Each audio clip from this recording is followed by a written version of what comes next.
When Benjamin Franklin exited the Constitutional Convention, he was asked by a woman, "Sir, what have you given us?" His immediate response was, "A republic, ma'am, if you can keep it." Yet most Americans today have been persuaded that our nation's governmental system is a democracy and not a republic. The difference between these two is essential in understanding Americanism and the American system. Before we discuss political systems, however, it's helpful to address the confusion that has been spread about the political spectrum. Many have been led to believe that the political spectrum places groups such as communists on the far left, fascists or dictators on the far right, and political moderates or centrists in the middle. However, a more accurate political spectrum will show government having zero power on the far right to having 100% power on the far left. At the extreme right, there is no government. The extreme left features total government under such labels as communism, socialism, Nazism, fascism, princes, potentates, dictators, kings, any form of total government. Those who claim that Nazis and fascists are right-wing never define their terms. This amounts to spreading confusion. Toward the middle of the political spectrum can be found the type of government limited to its proper role of protecting the rights of the people. That's where the Constitution of the United States is. Those who advocate such a form of government are really constitutional moderates. So let's analyze the basic forms of government. They are monarchy or dictatorship ruled by one, oligarchy ruled by a few, democracy ruled by a majority, republic ruled by law, and anarchy, which is ruled by no one. In discussing these five, we'll see that they can be narrowed down to even fewer. Looking first at monarchy or dictatorship, this form of government doesn't really exist in the practical sense. It's always a group that puts one of its members up front. A king has his council of nobles or earls, and every dictator has his bureaucrats or commissars, the men behind the scenes. This isn't ruled by one, even though one person may be the visible leader. It's ruled by a group. So let's eliminate monarchy, dictatorship, because it never truly exists. Oligarchy, which is ruled by a group, is the most common form of government in all history. And it is the most common form of government today. Most of the nations of the world are ruled by a powerful few, and therefore oligarchy remains. At the other end, we find anarchy, which means without government. Some people have looked over history and found that many of its worst crimes were committed by governments, so they decided that having no government might be a good idea. But this is a mistake, because as the ancient Greeks stated, without law there can be no freedom. Our founding fathers agreed and held that some amount of government is a necessary force in any civilized, orderly society. In a state of anarchy, however, everyone has to guard life, liberty, and property, and the lives of family members. Everyone must be armed, and movement is severely restricted because one's property has to be protected at all times. Civilized people have always hired someone to do the guarding, a sheriff, a police force, or some branch of government. Once law enforcement was in place, the people were freer. They could leave their property, work in the fields, and so on. In short, the proper amount of government makes everyone freer. There are some who advocate anarchy, however, not because they want no government, but because they don't like what they have. They use anarchy as a tool for revolutionary change. The condition of anarchy is very much like a vacuum where something rushes in to fill it. These calculating anarchists work to break down the existing government with rioting, killing, looting, and terrorism. Tragically, the people living in such chaos often go to those best able to put an end to it and beg them to take over and restore order. And who is best able to put an end to the chaos? The very people who started it. The anarchists who created the problem then create a government run by them, an oligarchy, where they have total power. This is exactly what happened in Russia that led to Lenin taking total power, and in Germany where Hitler's brown shirts created the chaos that brought him to power. But anarchy isn't a stable form of government. It's a quick transition from something that exists to something desired by the power-hungry. It's a temporary condition, and because it isn't permanent, we eliminate it as well. The word democracy comes from two Greek words, demos, meaning people, and kratein, meaning to rule. Democracy, therefore, means the rule of the people, majority rule.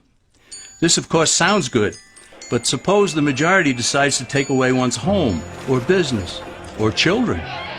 Obviously, there has to be a limit.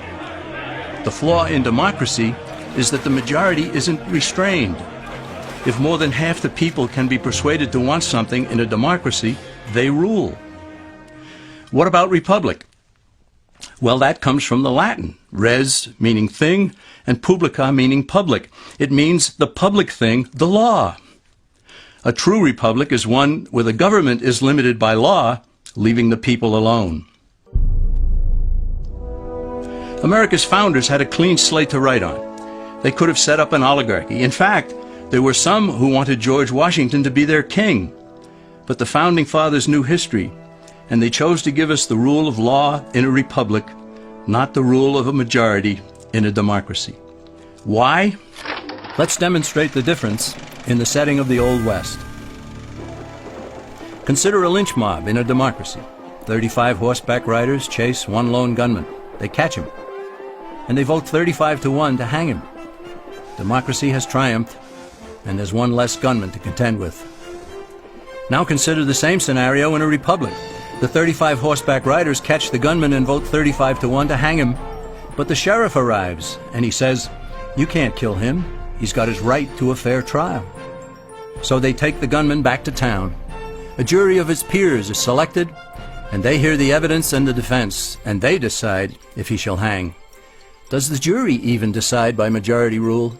No, it has to be unanimous or he goes free. The rights of the government aren't subject to majority rule but to the law. This is the essence of a republic. Many Americans would be surprised to learn that the word democracy does not appear in the Declaration of Independence or the U.S. Constitution, nor does it appear in any of the constitutions of the 50 states. The founders did everything they could to keep us from having a democracy. James Madison, rightly known as the father of the Constitution, wrote in essay number 10 of the Federalist Papers, "Democracies have ever been spectacles of turbulence and contention, have ever been found incompatible with personal security or the rights of property, and have in general been as short in their lives as they have been violent in their deaths."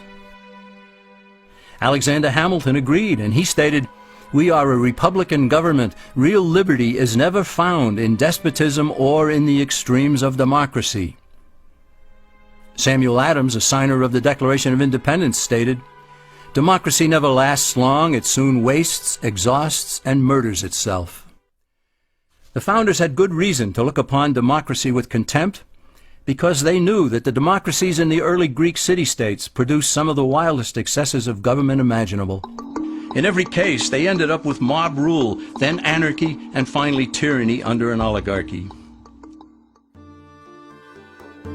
During that period in Greece, there was a man named Solon who urged creation of a fixed body of law not subject to majority whims.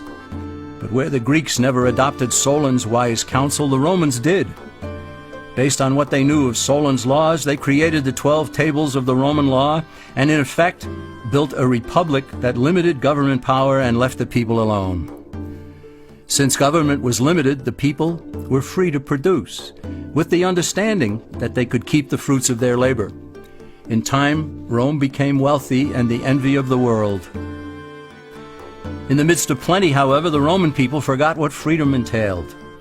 They forgot that the essence of freedom is the proper limitation of government. When government power grows, people freedom recedes. Once the Romans dropped their guard, power-seeking politicians began to exceed the powers granted them in the Roman Constitution. Some learned that they could elect politicians who would use government power to take property from some and give it to others. Agriculture subsidies were introduced, followed by housing and welfare programs. Inevitably, taxes rose and controls over the private sector were imposed. Soon, a number of Rome's producers could no longer make ends meet, and they went on the dole. Productivity declined, shortages developed, and mobs began roaming the streets, demanding bread and circuses from the government. Many were induced to trade freedom for security. Eventually, the whole system came crashing down. They went from a republic to a democracy, and ended up with an oligarchy under a progression of the Caesars.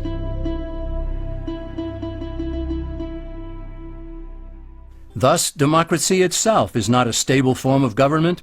Instead, it is the gradual transition from limited government to the unlimited rule of an oligarchy.